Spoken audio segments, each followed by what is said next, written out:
What you are listening to is real. The participants are not actors. They are actual litigants with a case pending in the squared circle.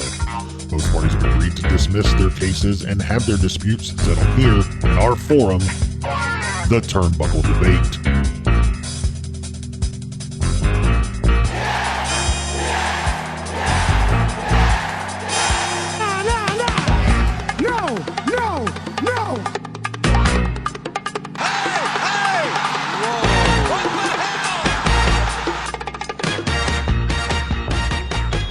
Hey everyone, welcome back to the Turnbuckle Debate. My name is Sneed. I'm Chad. I'm Colton.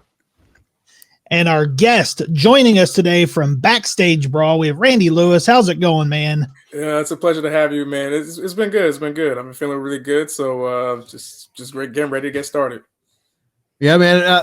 Tell everybody about Backstage Brawl, what you guys do, where they can find it, all of that good stuff.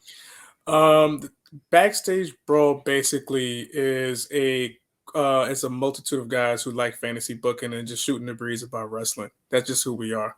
Originally, when we first started, my friend Dave Sean, I used to go to school with, put me in a chat room on Facebook with a friend of mine, with people that I didn't really know. And me and Eric, who I do the show with, we became real close. We clicked immediately. And a couple months later, we started the Backstage Brawl as a page. And a friend of mine originally helped create the Pro Wrestling Spotlight, which is on Facebook, that had a huge following. So he was part of that creation. But creative differences, they split.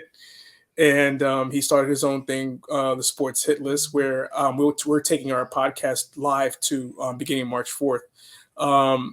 So we were just trying to get on our foot because I'm like, all right, like if he could do it, maybe, so can we.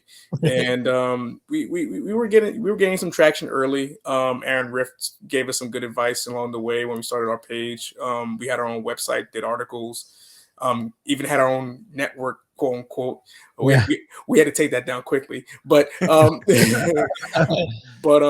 yeah, we were kind of gunning and being inventive, and then I kind of poached this guy that the Podfather works with, and I call him the Podfather, but that he works with. He was a student of his, so I kind of poached him because he likes to get a lot of attention, and he's been managing our Facebook page for the better part of, I think now it's 2017, about 6 years now.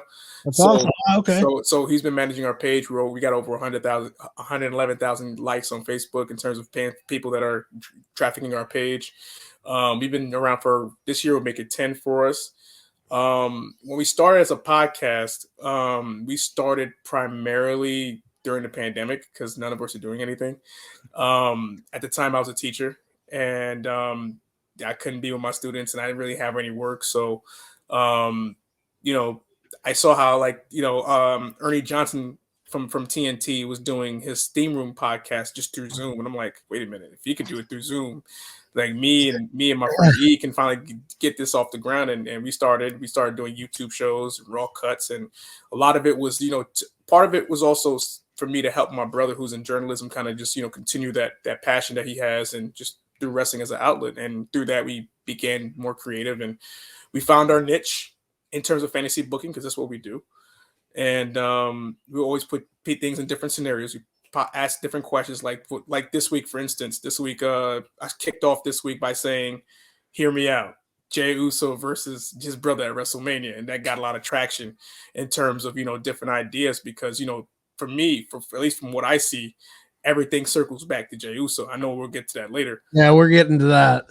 So, but for the most part, we like fantasy booking, but we also like, shooting the breeze about different things and just educating ourselves as well. Because before then, I didn't know too much about New Japan Wrestling. I knew it existed. I knew it was out there, during 2006 and all that stuff, but I didn't pay attention to it as much as I did up until me and E kind of became a thing, and we established our group, and it kind of grew. My younger brother and my god brother, who are also on the show, they play the devil's advocates in terms of whatever we offer, and they provide a different alternative, and then sometimes we kind of meet in the middle or agree at the end. So and the best part about it is we have no egos. So even if we disagree, it'd be a heated debate about something, it's all love in the end because we're so passionate about it, and now even now the way things are going for the company, it's at a time where like for at least for now we can say that it's exciting again, so that we're getting that excitement back while talking about it, and it's made our content a lot better. So recently, kind of just decided to go back to the roots, kept it simple, and in terms of doing some superlatives and just getting back to fantasy booking. Like last couple episodes, we were fantasy booking Sami Zayn going to Mania to face off against Roman and taking his title from him. Obviously, for now it's not happening, but Right. there's still a glimmer of hope through the Elimination Chamber that provided hope. So those are things that we like to fantasy book, and this weekend I think we're going to do some more fantasy booking as it pertains to Bloodline. So those are things that excite us a lot. That's basically who we are. That's awesome. That's man. awesome, man. Fantasy booking is a lot of fun, and I think one of our questions tonight was we're gonna dive into that. Gonna get it right into that. Yeah. But yeah, man, we're pumped to have you on. We have 3 new topics to debate. We'll go 12, 15 minutes each one. Everybody gets their stuff in.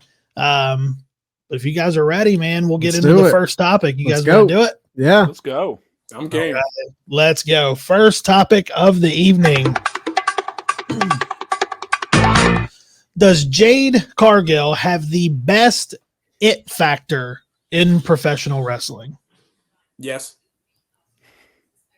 I think so too, man. I'm with you. I think Jade has, even though she's in AEW, I think she has that it factor. Is she the best in-ring technician? Is she putting on the best matches? No, but when it comes to that X factor, that it factor, whatever you want to call it, I think she's money.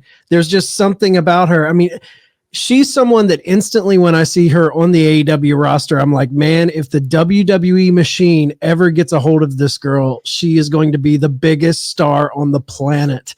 I think she's someone too, if AEW can hang on to her, she's someone as her prowess grows in the ring and as her star power continues to get bigger, I think she's someone that company could truly grow behind. So I think she's second to none when it comes to it factor, bar none. I'm with you, Chad. I think she's the definition of it factor. I mean, I think when we first originally talked about this in women's wrestling, but I think in wrestling period right now, she's got the it factor better than anybody. I mean, I remember the first time I saw a photo of Jade, I was just like, she is an incredible physical specimen. I mean, maybe of male or female wrestling, like her athleticism is just incredible, dude. She looks like she is the mold of what God makes perfect humans. You know what I mean? Like she looks like she is crafted out of stone. She's got the look. I mean, she's come a long way in the ring since she's gotten started. Her mic skills are great. I think she's got the potential, no matter where she is, to, if they promote her right, to bring outside eyes, maybe people who, don't really watch wrestling or casual fans, like, who is this chick? I got to check this out. So, I mean, I think AEW needs to pay her whatever it's going to take to keep her.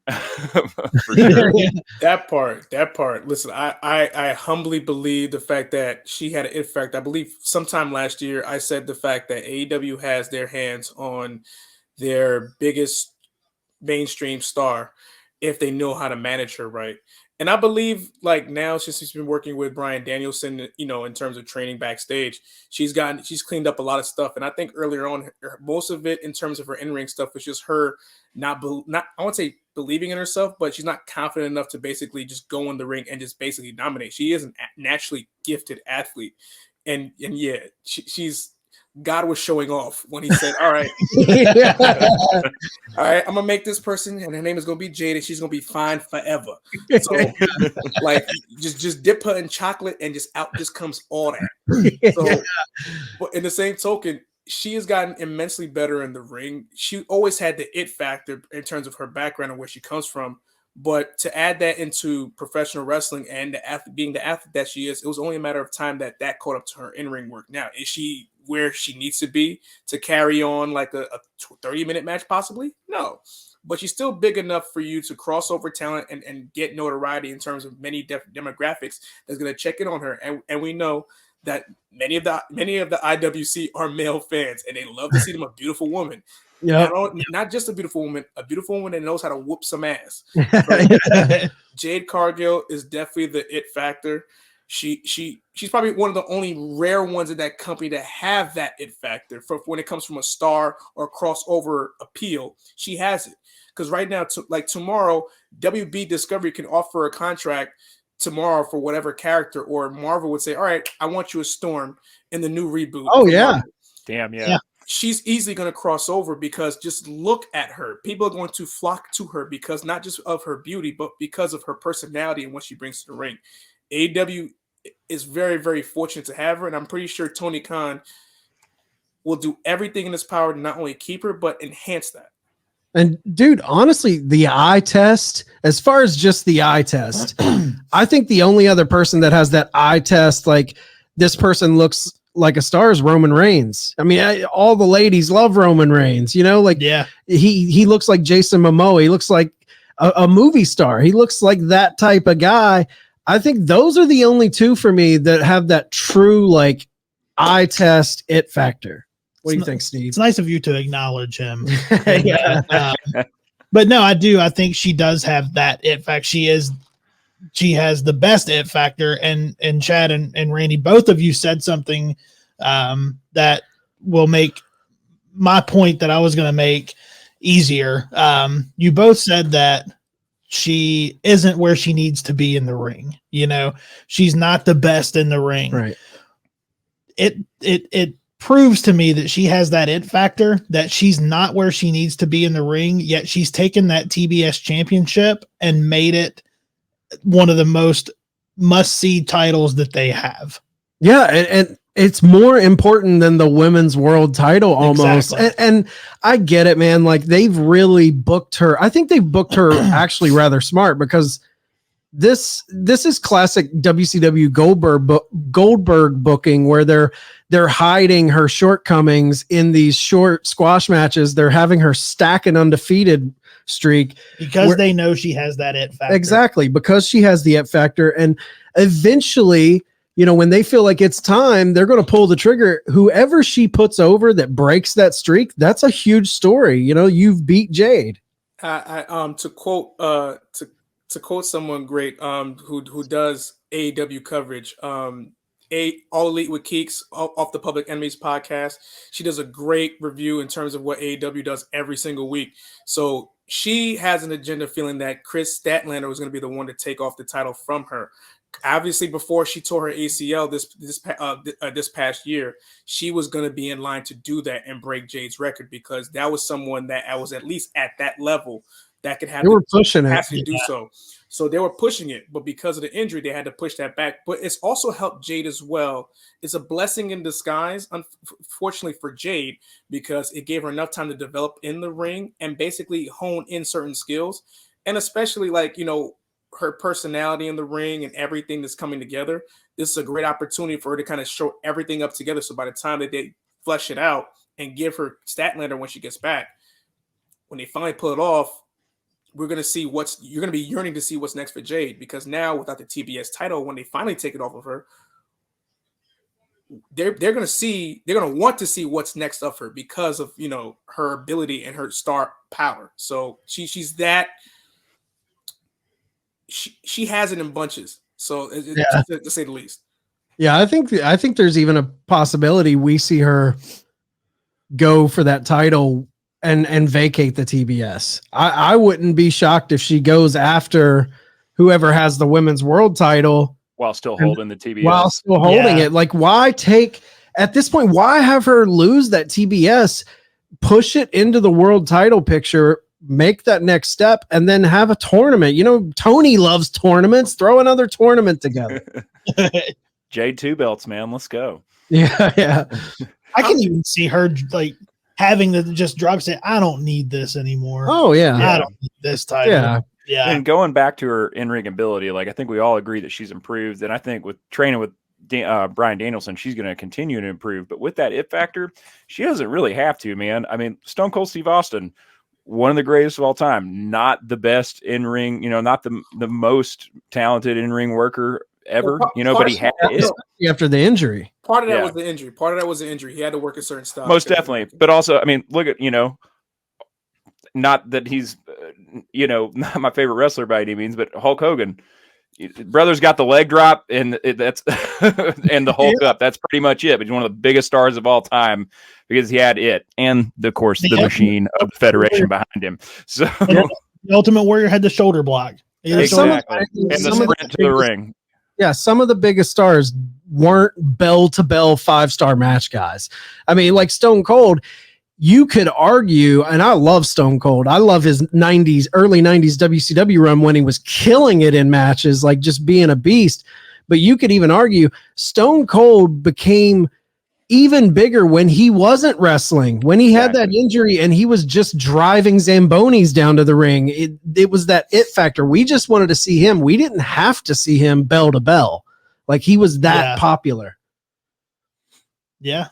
And I will say too, I mean, you mentioned Hogan, but if you watch some of his New Japan matches, the guy could wrestle. Oh yeah. Hogan could wrestle, but Hogan knew where his bread and butter was, and I do think that's kind of a credit to what Vince was trying to promote in terms of the WWE style. Not to say that you can't work; it's just the fact that if you're gonna do this and make money, you got to be able to scale back a little bit. So when the moment does happen, like a WrestleMania, then you can go all out. That's what special events are for. But now things are here, and so far few between.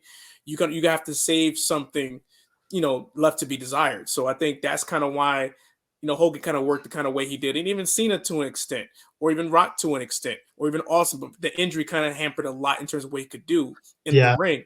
So, I know people kind of crap on WWE because of the fact that they work safer, but at the same time, if you're running especially at that time, if you're running 320 days a year, house shows, sometimes twice on Sundays, you have to kind of save some of yourself, for the big shows and when you do go all out at WrestleMania, which is the big payday. So I get it, and why certain guys who say, well, they work a safer style or they're wrestling here. I get that. Those guys are trying to get to the money, so they don't have to do that. That's what WWE is for. And I think, but both are good too, and both are needed. But at the same time, just know what the WWE is all about compared to what other companies are trying to offer you as well. Yeah. All right. Well, I think we can all agree that Jade does have that it factor. Oh, definitely. Does anybody have any final thoughts before we move on to our next topic? Nope. All right. So we'll move on to the second topic of the evening. How do you book Jey Uso out of the Bloodline? Now, Randy, this is the question you brought to the table, so I defer to you to go first. Okay. So, fellas, now let's circle back to 2020 when the Roman Reigns first started the head of the table gimmick as the tribal chief. The first person to basically, culminate with that is Jey Uso. Remember that. Remember also how he treated Jey Uso. Yeah, they had the Hell in a Cell. Prior to the Hell in a Cell. First time that Jey Uso qualified to face Roman for the Universal Championship, Jey Uso was like, playfully, it's like, wait a minute, why can't I be tribal chief? Why can't I have an opportunity to win? I'm like, yeah, we cousins, we family, but why can't I? And then Roman began gaslighting, saying, because of who I am, that's why you can't beat me. That's why I have to be head of the table. Now, fast forward. Jimmy Uso. I ain't no bitch. Jimmy Uso. I'm not going to concede to the Bloodline. But Roman, again, gaslighting who? Jey Uso. To get Jimmy to fall in line. Because if Jimmy didn't fall in line, Roman was going to do it for him. You know what happened to Jay before, and Jimmy, technically speaking, at Hell in a Cell. Yeah. So, of course, Jimmy fell in line, and then, of course, the Bloodline starting to form, and Paul Heyman in the corner, kind of obviously weaving the web. Roman now has 2 belts. The Usos are tag champs, and now they become double champs, and here comes Sami. Now, the treatment that Sami Zayn was going through, Roman was doing the same thing to Sami Zayn. But why was Jey hating? Was Jey hating Sami Zayn because he didn't want him part of the Bloodline, or he was warning him to get out? I've been in your shoes type of thing. So when he felt like the coast clear, things were kind of lulled down, and he proved his loyalty at War Games, thinking everything was cool. But the first SmackDown after War Games, right? Survivor Series War Games, who was now planting the seeds of doubt? It wasn't Jey, it was Jimmy. Because remember now, with Sami now becoming like the new honorary Uso, Jay's role as the right hand to the Chief kind of blurred a little bit because even during that time, Roman was still going at him. So when Solo was there, Jimmy was like, all right, Jey, it's all good. You stay in the back. Why did Jimmy have to go? All of a sudden, I'm starting to think like, does Jimmy actually want the right-hand man spot to himself? Kind of like a Cain and Abel type situation? Yeah. And then comes this past week. Sami Zayn, the trial, everything culminating, SmackDown. Then, of course, the Royal Rumble itself, where Roman, to Sami's like Sami gave Roman ample opportunity to say, all right, yo, we out. Like, it's done. But Roman just kept egging him as a test to see if you're really family or not. Sami looked at Jey, didn't look at Jimmy, looked at Jey and said, bro, I'm trying. Tell him I'm trying. Like, I ain't trying to do it. And even Jey himself was kind of like, all right, it's over. But for some apparent reason, the Roman pushed one more time. Sami was just like, all right, you know what? Boom. Looked at Jey, not Jimmy, Jey, and said, bro, I'm sorry. You looked at him and said, bro, I am sorry. Right after that, what happened. You expected Jey to jump in because of how much he felt tormented by Sami and not trusting Sami. But remember, dating back, Roman treated me like this. This is what happened. To make sure that Jimmy wouldn't get the treatment that eventually Sami got, I had to basically stay in front to keep everything there for the family. Because now Roman is legitimately now paranoid. This is the first legitimate crack of the bloodline. Mm-hmm. And it circles back to Jey Uso. And if he says run it back, yeah, you could have that. But there's going to be roadblocks. What better roadblock at WrestleMania than to be your own brother? Yeah. Because everyone's saying the tag team match and the tag titles, you're worried about the tag titles. Those are good. Like, I'm sure something is going to happen where Solo's probably going to be furloughed into the tag team scene anyway. Because technically speaking, they don't need Jimmy and Jey as the other Uso brother. Solo is a brother, legitimate brother. So they don't really need one of them, so that can also work as well. But I felt like the tag team angle is cheap because the main reason for main event Jey Uso was to see how he could, be on his own while Jimmy was, rehabbing from the ACL tear back in 2020. So now that we've seen a little bit of what he could do by himself, Roman kind of, feeling paranoid, keeping him down, keeping him away from succeeding. And then, of course, Jimmy, he's the foot soldier. He wants to be all in the mix and keep everything all gravy and not be on the wrong side of things. So before Jey can spin the block on Roman, he's got to go through his brother. And I'm sure that they're going to give Solo to KO, which is going to be good. And Sami, I feel that Sami might still find a way to the championship by the Daniel Bryan-like story. So those variables could still happen. And if Jey Uso does go over at Mania, I would like to see Rikishi possibly get involved in the story or Naomi get involved in the story because they're conflicted. Because now it's a real family drama. Because it creates more layers in the bloodline. While Roman can deal with his stuff with Cody and possibly Sami because that story's still not over, this is a perfectly fleshed out story to see what Jimmy and Jey can do in a singles run against each other. While Solo can obviously get his with KO, and KO will definitely put him over at WrestleMania. But right now, between the brothers, that's the best way to kind of like flesh out that story even further and create more layers to it. I was very similar to what you just booked. I had something a little similar. The only difference I had was I think they've booked themselves out of, the Usos can't be in a tag match together. I just don't think you could do that. I had the same thing. I had Jey and Jimmy brother versus brother, bring in Rikishi, bring in Naomi, have the family dynamic. The Naomi could even side with Jey, side against her husband and tell him like, why, you can't do this. You're turning on your brother, whatever. But to me, brother versus brother, but the stipulation on the match would be whoever wins gets the right to the tag titles. So if Jimmy wins, he could bring in Solo as a partner. If Jey wins, he could bring in Sami Zayn as a partner. Who knows, however you do it, but brother versus brother at Mania is so much more interesting to me. I mean, it's a classic Owen versus Brett type of match. I think WWE has proven they love getting to that point, and I think this is like primo. It's still tied in the Bloodline story. You got to do that.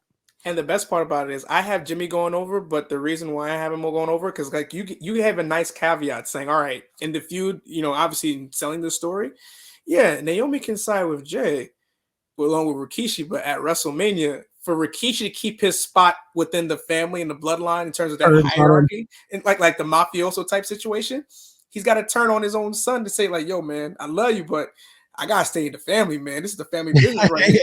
Like, I gotta get what the getting is good. Like I love you, but I ain't trying to be on the outskirts. And of course, Naomi got to be loyal to her husband at the end of the day. So, despite the friction, that could create more drama and add more layers, especially to Jey Uso's character. So when you move forward, when you see more of it, going down the road, we finally get to see like what Jimmy can do on his own and what Jey can do on his own. Because who knows, they could be in a tournament to see who faced Gunther if he's still Intercontinental Champion at the time. For that title, should they stay on SmackDown? So there's a lot of different things you can go about it, and eventually they're gonna go get back together as a group, as a tag team. But right now, I think because of what the story demands for this separation is perfect for that opportunity. Yeah, I didn't think there was a way that you couldn't do brother versus brother at Mania. Like that, everything that I was, when I was going through with this question, everything led back to brother versus brother. It has to be that. I mean, and one of the big things that I kept wrestling with, no pun intended, when thinking about this was what happens to the tag titles. Yeah, that was the big thing. What happens to the tag titles? And I like what you said about who gets the rights to have the tag titles if that stipulation. Because, the one thing I kept going back to is that, with them being actual brothers, they could go and do Freebird rule. Bring in Solo. Solo comes in, and then it's, Solo and Jimmy versus Jey and Sami Zayn. But if you're going the tag team route, but I think it has to be brother versus brother. Yeah, and one thing you can't do, and it's something that I hate when companies do it, is there is no way to bring Jey back into the fold and make this better by Mania. There's just, if you do that, it's like how AEW did with Luchasaurus and Jungle Boy. You turn him heel, you turn him baby, you turn him heel. Like once you flip flop like that in a short succession, you take me out of the story. So as of right now, I don't think Jey can atone for walking away. In the eyes of Roman Reigns, Jey cannot atone from walking out of that ring at the Rumble. I think Randy, I've lost your audio, man. Yeah, I lost your audio. My fault, because again, it goes back to the original story of where Roman was basically berating Jey most of the time and keeping him away from at least achieving any type of success as a singles competitor. Again, it goes back to that point. So let's just paint a picture quickly, real quick. Let's just say all things considered do happen. Jey does get to Jimmy at WrestleMania, but he loses. It develops his character. However, Roman ends up losing both titles at WrestleMania, which makes Roman even more paranoid, even more of a wild Samoan, to put a good perfect pun in it. He is unhinged. But Jey, he's the underdog. He still wants to get his. If you can't get Rock at SummerSlam or next year's WrestleMania, I'd say that'll be a perfect avenue there. And then you can sell that, because I know Jimmy's gonna have to go through the gauntlet of trying to get back to Roman, and Roman's gonna come back and have his savage run in terms of knocking people out. But Jay's gonna be that one to kind of knock him down a peg again. There's a lot of people calling for a Jey versus Roman situation. Like I've heard several other podcasts talking about you could go that route. But yeah. So that's kind of actually funny enough. So I might be the only person here who did not have this booking going brother versus brother at WrestleMania. I love the idea of brother versus brother at WrestleMania, but I actually had it. Well, it'll just be easier. Let me break it down. So tag belts, the way I see it, obviously there's a rift. Jay's not going to be able to recover from this anytime soon in the eyes of Roman. Whether it's you bring Solo in and Jay's out, or you do have Jey and Jimmy defend the titles and lose one of them because there's, you can obviously tell there's some sort of disconnect between the brothers, or whether you even have Jey, walk out on Jimmy. They have a disagreement in the ring and he walks out and they lose the match. Either way, I say take Jey off TV just for a little while, not a long time. I was a really big fan of what they've done post via social media with this to like kind of stir the pot, like the tweet, like I'm out. You bring Jacob Fatu in there tweeting at him, like basically scolding him from outside. I'm loving this shit, man. I've been a big fan of what WWE is doing in multiple storylines right now and how they're incorporating stuff on social media that they're not actually even addressing on TV at all. I think it's great. It adds a whole nother layer. Basically, they lose the titles, lose both titles, or they bring Solo in and take Jey out of the equation with the tag belts. I say take Jey off TV for a little bit, especially in ring. Maybe we see some backstage vignettes with him and Sammy, just kind of seeing where his head's at. But I kind of want to go quiet on Jey a little bit. Maybe see some vague stuff coming from him on social media. And then in the WrestleMania match between Roman and Cody, Roman's getting ready to cheat to beat Cody, and Jey shows up and fucking stops him. The ultimate sign of disrespect. The ultimate sign of disrespect. Because my question for the longest time has been, what the fuck do you do with Roman, specifically the bloodline, but also what do we do with Roman when he does eventually lose these belts?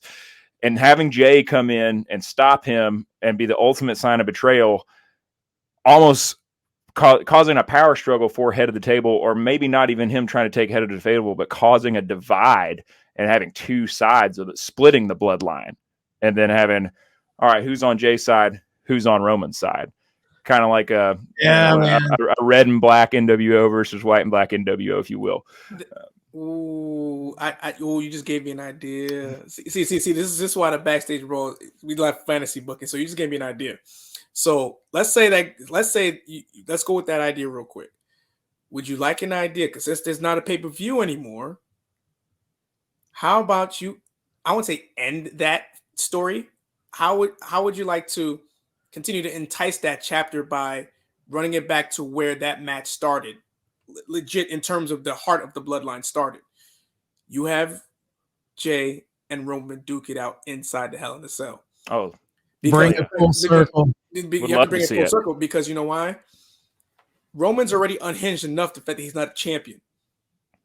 If you put him in a regular match with DQ included, Roman is going to get himself disqualified. You need a conclusive story.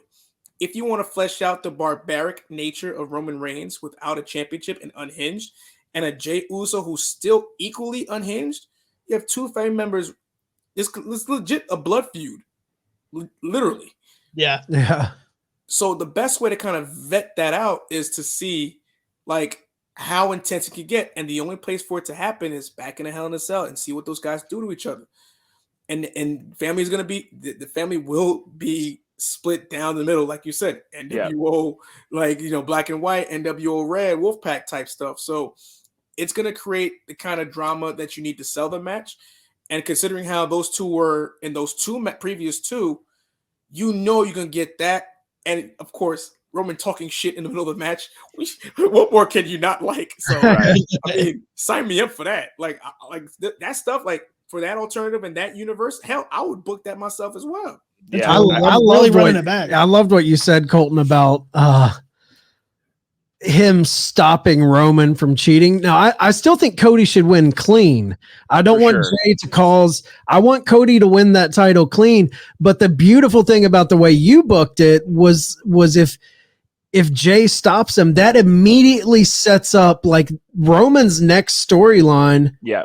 Becomes kind of the downfall of the bloodline. The Jey, Roman, all of the infighting becomes that story, which is a great story. And then maybe Cody goes into a feud with maybe a returning Randy Orton. Fingers crossed. Yeah, and let me be clear. I don't want Jey coming in and stopping him from cheating and creating an opening for Cody. I want Jey coming in, keeping it clean, like making it to where Cody still gets the clean win. Exactly. Yeah, just like what a moment, man. Like think if we go like 3 weeks of TV prior, 3 maybe even 4 weeks of TV prior to WrestleMania without seeing Jey Uso, and he shows up in the middle of that fucking match. Like the crowd is gonna blow the roof off the place. Yeah, like, it'd be great. I like it, man. I liked where we went with this. It was a lot of fun, man. Yeah, great Randy. But we're going to continue talking about the bloodline. We have our final topic of the evening. You guys ready to get into that? Let's do it. All right. So, final topic of the evening. Is the bloodline the best booked story in professional wrestling today? Today or all time? Today of all time or all time? Well, all time. Today, I mean, I don't think there's a question. Like right now, it's all time is kind of different. All time, okay. Yeah, all time is very difficult because there's so many fleshed out storylines that you can think of that had a shelf life of like over 2 years. When you think about that, you think about the mega powers. You know, you think about Dusty versus Flair. You think about Harley Race and Ric Flair. Hell, Harley put $10,000 bounty on him back in the day. Harry Funk, Ric Flair. I mean, there's a ton of There's so many storylines that were fleshed out longer than a 6-month threshold that went into a year, possibly 2 years. That you still think about till this day. Like Daniel Bryan's story kind of ran out for about a good year. Technically, too, if you go back to when he lost to Sheamus at WrestleMania 28, and see how that story kind of like was hijacked and had that rise and start and where it took. But my only thing with that is that the Danielson story, I would argue, vast majority of that was organic crowd reaction. That was not booked. Their hand was forced to book that. No, they were forced, and then of course you think about the rise of Austin from that 96 point from the time at King of the Ring where he said Austin I just whipped your ass, and PCPSA is like what, that moment was a 2-year period. From that moment to Survivor SummerSlam 97 when he broke his neck to when he first stunned McMahon just 3 weeks later at MSG, and then of course him winning the Rumble. And going to WrestleMania in Boston, beating Shawn Michaels, and which basically kicked off probably one of the more iconic eras in professional wrestling history, which was the Attitude Era, obviously. And till this day, that meteoric rise, people are still trying to catch it. But I think it's been caught by the Bloodline story. I will say that. Another version of it was the Daniel Bryan story that almost it got there, because when you think about Occupy Raw and having like over 10,000 Seattle fans boycotting the ring, wearing the yes shirts. It was basically white hot. The way you saw the crowd, it felt like a playoff game. The way you heard it, you couldn't even hear people think. Or even when Daniel Bryan against Bray Wyatt, when he was in the cage and he was wearing those lumberjack overalls, and was like, nah, I'm back. And he took it all off and beat down Bray Wyatt. The crowd, the way the crowd was, you can barely hear Michael Cole pop on the mic at that time. So when you think about the way the Bloodline storyline went from the pandemic, it enhanced Roman Reigns to a point where you can apologize for the suffer and succotash in 2014. Because this was something that was going to make Roman's career, and I'm glad that not only it's made his career, it's also enhanced the careers of the Usos. Even though as a tag team they were good, this put them on a different level. And not only that, I said when Brock broke Taker's streak at Mania, I said that night Paul Heyman is the greatest manager of all time, surpassing Bobby Heenan, who I thought was number one. For Heyman now, even though I'm an advocate, this solidifies his legacy as one of the best advocates of all time. everything that he's been around that's touched to some form of gold. Yeah, you can say ECW in terms of how, whatever, how he mismanaged people's money, but you can't act like it wasn't gold that he was giving you, because people still talk about ECW to this day.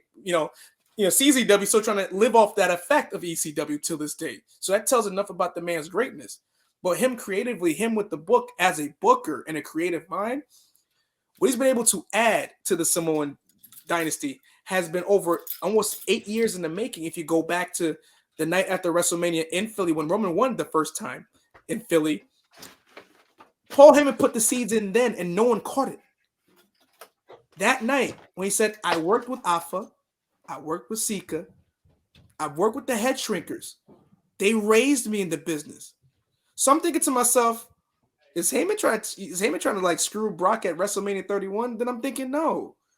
Then 3 years later, obviously the squash match. Then I'm like, and he said the same thing then. And I'm like, what? Why? Which is why when Roman was there during the Thunderdome era, when he came back, I'm like, I'm not surprised to see Paul Heyman there. I'm not, because I saw the tea leaves.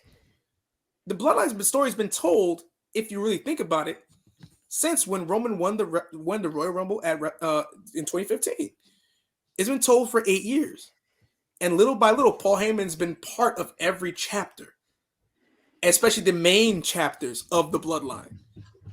It's an amazing thing if you really, really think about it and go down that rabbit hole. It started that night in Connecticut, in the studio, in a snowed-in place where Roman had to deliver, possibly at the time, a pressure-filled promo because people were going to go ape shit on him the following night if there was a live crowd in Connecticut. And thank God for that blizzard. But that night, Paul Heyman showed, like, it told me something that night. The story's been told for 8 years. And to see Roman's progress through it, I always knew if they gave him the opportunity to, with Unhinged, he was going to kill it. You put him with Paul Heyman, it's like a match. It's like putting Magic Johnson with Pat Riley. Yeah, I think a lot of people were calling for Roman to be a heel forever, and WWE just wouldn't pull the fucking trigger on it. Yeah. I mean, Vince had it in his mind. He had the new Cena, and I think backlash, all the heat that Roman was getting, the fans were just turning against him. I mean, he got booed out of the building when The Rock came in there after he won the Rumble. No one wanted to see that dude. And then this storyline kind of flipped it.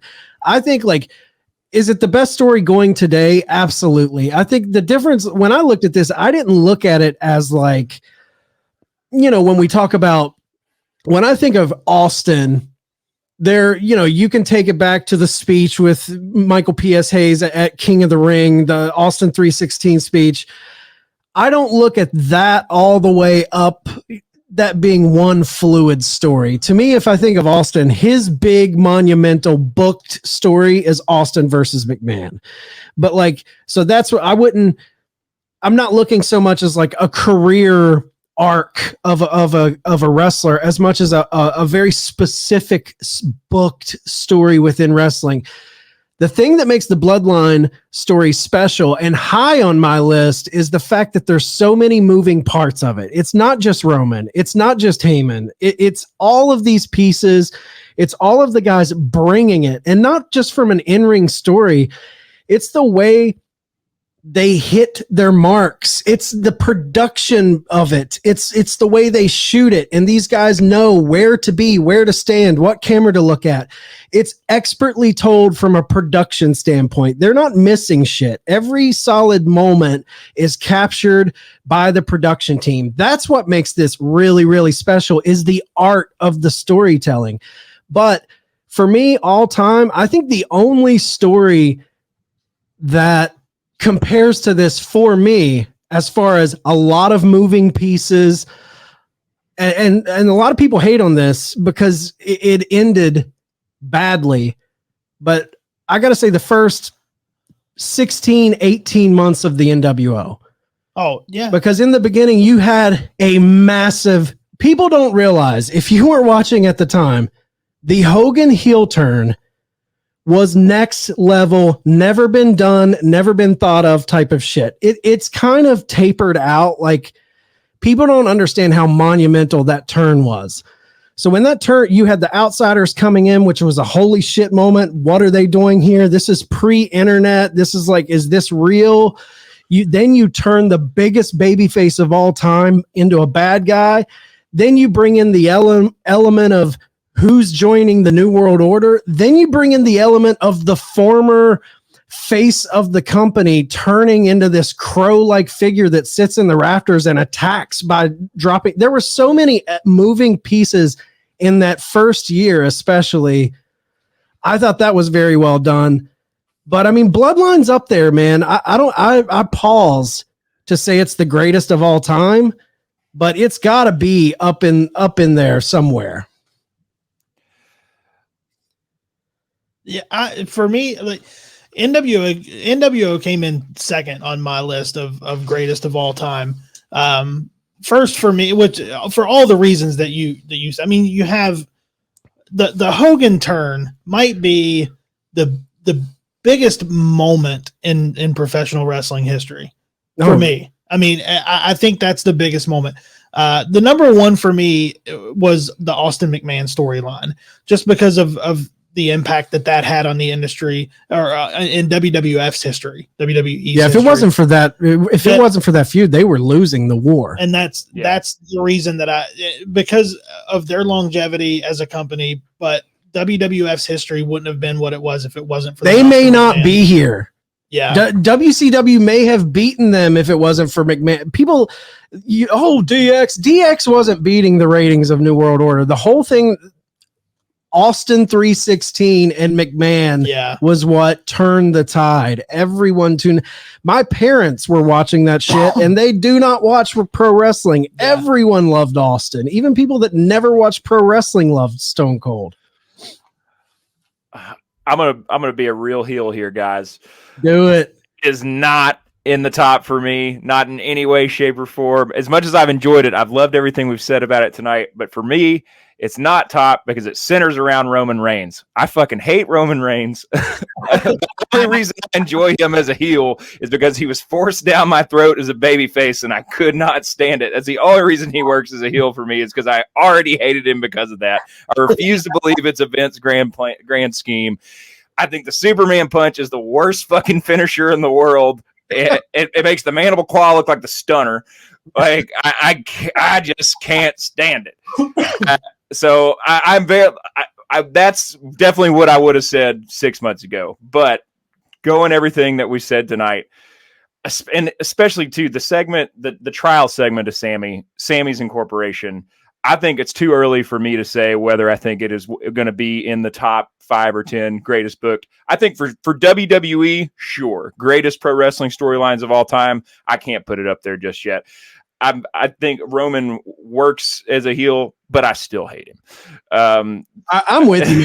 I'm not a fan of Roman. I can tip my cap and say he's doing a good job. Yeah. He's never been my cup of tea either. Yeah, he's doing it. He plays this character incredibly well, but like every time I see him cock that fucking fist and punch the ground, I just stop. I'm getting upset just watching you do it. I hate it. I just hate it. It takes it out of it for me. I feel something about it. I mean, obviously he's selling tons of merch. People love him left and right. I'm definitely in the minority here, but yeah, it's still a sore spot for me, and I'm going to keep it off my top 10 just because it centers around him. Well, all right. What would be your number one, Colton? Number one for me, so like when I first thought, I'm probably going to be the Hogan turn for NWO. I had my top 2 was probably a tie between Hogan and Hogan turn and the beginning of the NWO, and then also Austin versus McMahon. But like one of the greatest of all time that I think about was actually one that Randy referenced earlier, which was going to be Ric Flair versus, I'm drawing a blank now. Dusty. Like when the 4 Horsemen took Dusty's fucking eye out, man. Like I have a print in my house that's done by a tattoo artist that's a huge wrestling fan of different wrestlers getting color. And my favorite focal piece of it is Dusty like with the missing eye and covered in blood. Like the amount of story. I mean, yeah, that was multi-year. Like getting jumped at the gas station. Like you just don't. It was so ahead of its time. Like that's got to be probably not my number one. Number one's got to be somewhere between a tie between NWO, Hogan turn, and Austin versus McMahon. But yeah, Dusty versus Flair is also right up there for me for sure. I think it's the benchmark for a lot of good storytelling. Mega Powers definitely, like Randy said, is up there. I would even throw. This is a deep cut, but for me, like Dangerous Alliance versus Stinger Squadron. Yes, it was only like an 8-month program, which culminated in one of the best War Games matches of all time. Love that storyline. That's got to be up there, but. Yeah, it's up there for me. I mean, I can respect the storytelling going on with the Bloodline. I'm not a fan of Roman, but I respect they're giving us a long form story, and I can't hate on that. No, I can't hate on that, and I'm very excited to see where it goes, especially going into Mania season. Like everything that we said here tonight. I mean, I got chills when all of us were talking about the way that we think they should book Jey Uso moving forward. So that as much as I want to be a shit heel and shit all over Roman on a public forum, which I have done, I'm going to backpedal a little bit and say, yeah, it's especially for WWE storylines, it's up there. So. Rumble, man, they perfectly made Roman just when you thought the crowd was kind of warming up to the guy. They make him into a super heel, and then they bring in this ultra baby face in Cody Rhodes. And I got to be honest, man, I'm stoked for that main event. Like I'm stoked to see Cody against Reigns if it happens, if they don't change it, you know. And what no one is really like, I don't think no one, but Cody mentioned it last night. When was the last time you can honestly think two historic families going to each other at WrestleMania? That's the story. Yeah. That's the story. And the thing about it is with Triple H, it's never really been vetted like that before.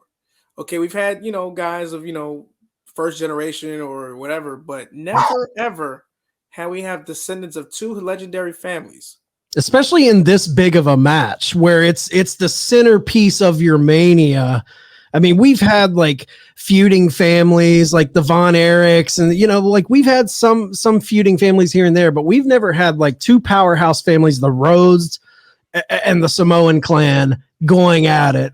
I can't wait, man. And with this long of a reign behind it too, like this long of a title reign just makes it even more sweet. Like exactly, because now Roman has everything to lose. Yep. Like Cody has nothing to lose. Roman has everything to lose. So this makes for a very enticing story. And if like Jey Uso is basically excommunicated in the way Sami Zayn was real soon, because that's coming, and he does go away for that shelf time. If that does happen and he keeps Roman from doing this thing honest, it allows Cody to get the moment clean. And of course I'm pretty sure Tony will allow Dustin to be there for his brother, because she's not going to miss that. Right. So, obviously Dustin's going to be there for his brother to basically culminate that moment. And of course, I'm pretty sure at the end, there's probably going to be this little silhouette of Dusty somewhere of him crying, Oh yeah, something. Sons, while the confetti and Cody pointing and his wife and his daughter Liberty and in the ring and of course the dog and like all that's going to culminate in Los Angeles. They might bring Dusty's Hall of Fame statue out. Oh yeah, that'd be cool. That'd be cool, man. There's so many opportunities for this to just have some really emotional moments. Yeah. And then Cody's going to end up crying before he gets to the ring. That's going to happen. We can all agree on that. Yeah. Yeah, the over-under on that's like 30 seconds into his fucking entrance. Like, who cries faster, him or Ric Flair? He's in the running. He's in the running. Take Ric Flair's crown. Man, this has been a lot of fun. It's been a good time. And Randy, I want you to tell everybody where they can find you at Backstage Brawl. Yes, you can find the Backstage Brawl on Instagram at Backstage Brawl. You can find us on Twitter at Backstage_Brawl. You can find us on Facebook at The Backstage Brawl. You can also find us on YouTube at The Backstage Brawl. We're also on Spotify, Anchor, Google Podcast at the Backstage Brawl. You can find the broadcast. We just dropped an episode basically giving our review for the Royal Rumble this past week. We are going live, doing a live show March 4th under the Sports Hit List umbrella. So you can find us on Facebook at the Sports Hit List as well when the show debuts on March 4th. You can also catch the broadcast again on Spotify on our audio streaming apps. And so that's what Go follow Backstage Brawl, guys. Randy, we had a blast having you on, man. We'll have to do it again. Of course. Yeah, it was a blast, man. I love the fantasy booking. We're fantasy bookers ourselves. We love getting into that, so it was fun to have somebody else who loves doing that too. No problem, man. It's a pleasure. All right, guys, that is going to wrap us up for this edition of the Turnbuckle Debate. Make sure you guys are following the turnbuckletavern.com for all of your tavern needs. Normally, this is where I get Tom shit in, but Tom's not here. Colton, tell everybody where they can find you. You can find me at mullet.mania on Instagram. Stay tuned. Supercard of Honor coming up March 31st. Me and Acefield are going live pre-show and live post-show on Honor Society for that show. Get ready. Nice. That'll be fun. All right, guys. Court is dismissed.